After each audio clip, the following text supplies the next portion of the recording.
Breaking news. Narsampet మాజీ BRS MLA Peddireddy Sudarshan Reddy కాలం చేసి కొన్ని రోజులు అవుతున్న నర్సంపేట నియోజకవర్గంలో మాత్రం కొన్ని ఉద్రిక్త పరిస్థితులు నెలకొన్నాయని చెప్పవచ్చు. అయితే ఇదే క్రమంలో నిన్న ఆదివారం రోజున బీఆర్ఎస్ అధినేత కేసీఆర్ కూడా అక్కడికి వెళ్ళారు. దాదాపు వారి కుటుంబానికి 2 లక్షల చెక్కును వారు అందించారు పిల్లల కోసం. అలాగే 25 లక్షలు ఏదైతే పెద్ది సుదర్శన్ రెడ్డి వాళ్ళ అమ్మకు కూడా 25 లక్షలు కేసీఆర్ అందజేశారు.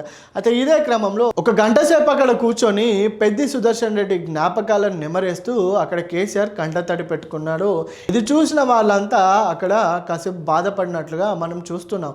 అయితే ఇదే క్రమంలో పెద్ది సుదర్శన్ రెడ్డి దశదిన కర్మ సందర్భంగా అక్కడ ఒక విగ్రహం ఏర్పాటు చేయాలని అక్కడున్న బీఆర్ఎస్ సభ్యులు కార్యకర్తలు పెద్ది సుదర్శన్ రెడ్డి విగ్రహం ఏర్పాటు చేయాలని నిశ్చయించుకొని అక్కడ కొన్ని పనులు స్టార్ట్ చేశారు.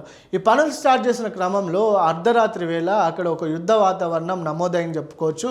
అయితే కాంగ్రెస్ నేతలు కొంతమంది, అంటే కాంగ్రెస్ నేతలు అని చెప్తున్నారు తప్ప ఇప్పటికే కన్ఫర్మేషన్ లేదు. మరి కాంగ్రెస్ కార్యకర్తల లేకపోతే పెద్ది సుదర్శన్ రెడ్డి గిట్టని వాళ్ళ, మరి ఎవరైతే ఈ పెద్ది సుదర్శన్ రెడ్డికి శత్రువులు ఉన్నారో అక్కడ ఏదైతే నిర్మాణ పనులు జరుగుతున్నాయో అక్కడ ఉన్న పనిముట్లను కాంచెల్లి ప్రతిదాన్ని వాళ్ళు పగలగొట్టారు. అయితే పెద్ది సుదర్శన్ రెడ్డి విగ్రహాన్ని ఏర్పాట్లు చేయొద్దని గట్టిగానే నిరసన చేస్తున్నట్టుగా మనకు కనిపిస్తుంది. అయితే బీఆర్ఎస్ నేతలు దీన్ని గట్టిగా ప్రశ్నిస్తున్నారు, కాంగ్రెస్ గవర్నమెంటే ఈ విధంగా చేస్తుంది అని.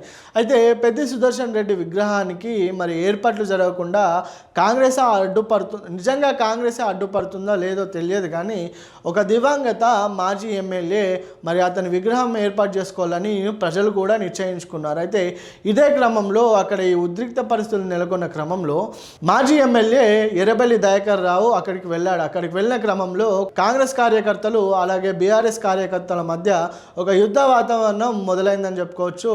ఎర్రబెల్లి దయాకర్ రావు అక్కడికి వెళ్ళడంతో అక్కడ రసబసగా సాగిందని చెప్పుకోవచ్చు. అయితే నువ్వెంత నేనెంత అన్నట్టుగా అక్కడ ఎట్లాగైనా ఈ పెద్ది సుదర్శన్ రెడ్డి విగ్రహాన్ని ఏర్పాటు చేసుకుంటామని బీఆర్ఎస్ అంటే, మరి ఆపోజిషన్లో ఉన్న కాంగ్రెస్ పార్టీ కార్యకర్తలు కూడా గట్టిగానే ప్రశ్నిస్తున్నారు.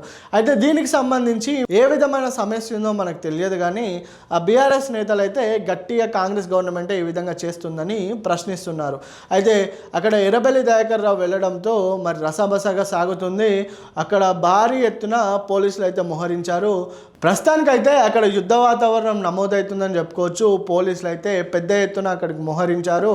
మరి ఈ పరిస్థితిని అదుపు చేయడానికి పోలీసులు కూడా అక్కడ పూనుకొని ఉన్నారని చెప్పవచ్చు. అయితే ఇదే క్రమంలో మరి ఆ విగ్రహం వల్ల వచ్చిన ప్రాబ్లం ఏంటో తెలియదు. మరి అది జాగపరమైన విషయమా లేకపోతే పెద్ది సుదర్శన్ రెడ్డి గిట్టన్ నాయకులు ఈ విధంగా చేస్తున్నారో మరి అక్కడున్న ప్రజలకు కూడా ఇష్టం ఉందో లేదో తెలుసుకోకుండానే ఈ విగ్రహం ఏర్పాటు చేస్తున్నది అనేది ఒక సమస్యగా మారుతుందని చెప్పుకోవచ్చు. అయితే ప్రస్తుత పరిస్థితులు ఈ విధంగా ఉంటే మరి ఎర్రబెల్లి దయాకర్ రావుని పోలీసులు అరెస్ట్ చేసే అవకాశాలు కూడా ఎక్కువ కనిపిస్తున్నాయి.